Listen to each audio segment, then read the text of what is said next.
હા કે હમણાં ફોરેનર કન્ટ્રીમાંથી બે ત્રણ આવ્યા યુરોપિયન આ બાજુથી ફોરેનર્સ ફરવા આવ્યા અને ફરતા હતા બધી બાજુ.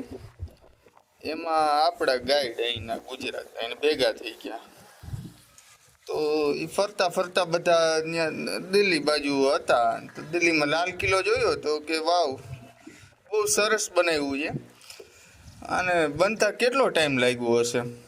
તો આપણા ગાઈડ કહે ભાઈ 30-35 વર્ષ જેવું લાગ્યું હતું આમાં. તો કે સરસ, અમારે તો કે ત્યાં અમારી કન્ટ્રીની અંદર હોય ને તો 3 વર્ષમાં બનાવી દઈ. તો કે હશે ભાઈ. ત્યાંથી બીજી જગ્યાએ ગયા, તાજમહેલ જોવા ગયા. તાજમહેલ જોઈને કે વાહ, આ બેવું બનાવ્યું છે પણ તાજમહેલ આને કેટલા વર્ષ લાગ્યા હશે? તો કે ભાઈ આમાં 20 વર્ષ જેવું, 20-25 વર્ષ જેવું થયું હશે.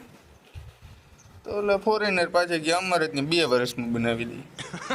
આપણા આ છોકરા મુંજાણા ને ગુજરાતી કે આનું જવાબ કેમ દેવો? હાડું જી વાત કરી તો કે અમે આમ કરી દઈ, અમે આમ કરી દઈ. આપણું બધું આમ કરે તો કે વાંધો નહીં. હોઈ ગયા રાતે હોટલમાં. સવારે ઉઠીને કુતુબ મિનાર જોવા લઈ ગયા ફોરેનર. તો આમ ઓહ વાવ, બહુ જબરજસ્ત છે. એ આને કેટલો ટાઈમ લાગ્યો હશે? તો આપણા છોકરા ગયા, આપણે હોઈ ગયા ને પછી બનાવ્યો છે. આ એક રાતમાં બની ગયો, અત્યારે ગઈ રાતે જ બનાવ્યો છે. હા, તો બીજું શું કરવું? મ્યુઝિયમ જોવા લઈ જાય ને એને તો મ્યુઝિયમમાં ઓલા બાદશાહની ખુરશી ઉપર બેસી જાય. હા, તો કીધું આ બાદશાહની ખુરશી છે, ઊભા થાવ. તો કે ના ના, બાદશાહ આવશે એટલે હું ઊભા થઈ જાવ.